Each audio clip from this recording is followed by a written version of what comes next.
Yo guys, balik lagi di FM TV dan pada video kali ini kita akan membahas teknologi-teknologi apa aja yang pernah gagal di pasaran padahal mereka ini keluaran dari perusahaan-perusahaan teknologi ternama di dunia. Gak usah lama-lama, langsung aja kita mulai videonya. Oke, yang pertama ada Google Glass. Google Glass ini diperkenalkan pada tahun 2013 oleh para developer Google ke masyarakat dunia. Tapi tanggapan masyarakat dunia ini kurang baik karena Google Glass punya kamera di sebelah kanan lensa kacamatanya yang beresolusi 5 megapiksel. Nah, masyarakat menilai ini akan mengganggu banyak privasi orang lain. Karena ketika kita punya kamera di mata kita, semua yang ada di depan mata kita itu akan bisa terekam tanpa sepengetahuan dan seizin orang lain. Ya, menurutku emang itu bakal cukup bahaya sih kalau emang beneran diproduksi. Kayaknya masyarakat kita memang masih belum siap untuk menerima itu. Nah, akhirnya karena ini pada tahun 2015 Google menarik si Google Glass ini dari pasaran. Dan sampai sekarang nggak pernah ada kabar gimana kelanjutan dari Google Glass ini. Apakah akan diproduksi kembali atau enggak itu masih nggak tahu sampai sekarang dan nggak ada kabarnya sama sekali. Lanjut yang kedua ada Nintendo Virtual Boy. Kalian pasti semua tahu kalau VR ini belakangan tahun ini mulai naik dan mulai digunakan oleh banyak orang untuk bermain game. Tapi kalian tahu nggak sih, pada tahun 1995 itu udah ada VR yang diproduksi oleh Nintendo. Tapi sayangnya pada waktu itu tahun 95 produksi gambar yang bisa dikeluarin sama si VR ini itu cuma warna hitam sama warna merah doang. Masyarakat atau pembeli Nintendo VR Boy ini akhirnya kecewa. Dan akibat dari kekecewaan pembeli-pembeli dan respon negatif dari pembeli Nintendo VR Boy ini, akhirnya VR Boy ditarik dari pasaran dan sampai sekarang nggak ada kabarnya. Ya udah digantiin dengan teknologi yang lebih bagus. Tapi ternyata ya kita tahu ternyata VR udah ada pada tahun 95. Wow.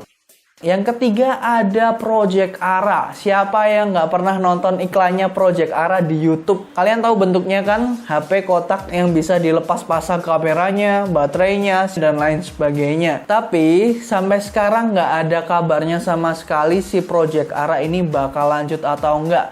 Tahu-tahu ngilang gitu aja, nggak ada kelanjutannya. Padahal saya cukup menunggu-nunggu si Project Ara ini diproduksi massal dan bisa di launching di masyarakat.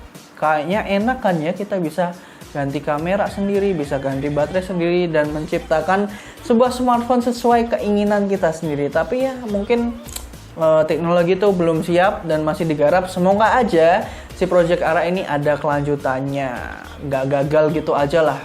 Oke, selanjutnya itu ada Microsoft Zune atau Zune, nggak tahu itu bacanya gimana, tulisannya Z-U-N-E. Nah, si produk ini itu dibuat oleh Microsoft niatnya mungkin untuk menyaingi Apple iPod. Pada waktu itu, Apple iPod sedang naik daun dan si Microsoft ingin membuat suatu hal yang sama, yaitu musik player yang ada layarnya. Tetapi lagi-lagi produk ini mendapat sambutan yang kurang baik dari masyarakat.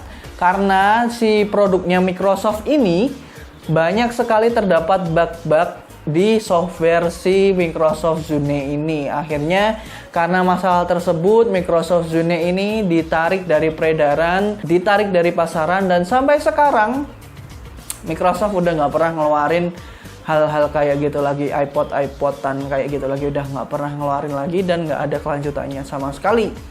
Ya memang bukan bidangnya mungkin ya. Nah, selanjutnya juga ada Galaxy Note 7. Siapa yang nggak tahu Galaxy Note 7 pada waktu itu? HP yang meledak di mana-mana. Meledak bukan artian booming ya. Ya booming sih, tapi karena bener-bener meledak, meledos. Bener-bener kayak karena itu.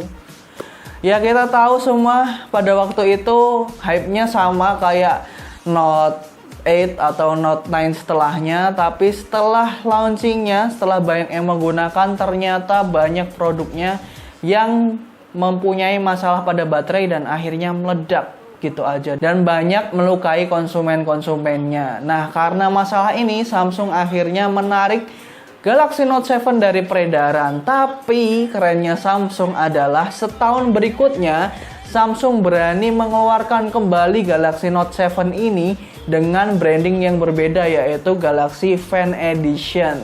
Tapi kerennya Samsung sudah memperbaiki semua kesalahan dan semua masalah yang ada di Galaxy Note 7 pada Galaxy Note Fan Edition yang dirilis kembali itu. Udah nggak ada isu meledak atau baterai apa segala macam, udah diatasi sama Samsung. Samsung keren banget lah buat yang satu ini.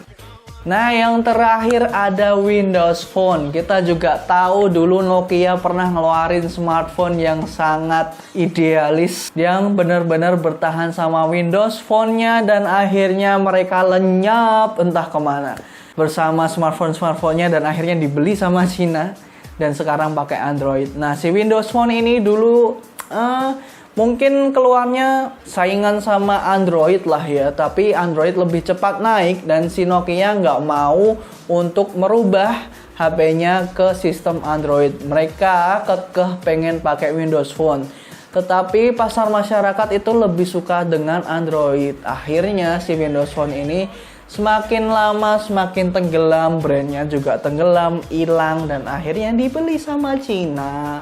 Akhirnya ya kita juga tahu sekarang Nokia tetap bagus sih setelah diambil alih oleh perusahaan Cina. Ya mending lah masih ada sampai sekarang.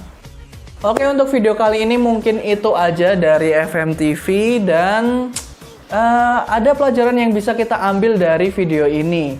Kita bisa tahu dari video tadi bahwa brand-brand besar pun, perusahaan-perusahaan yang udah tinggi banget pun masih bisa melakukan kegagalan.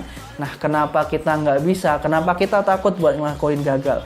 Kalau kata Anji, jangan lupa senyum hari ini. Kalau kata saya, jangan takut gagal hari ini.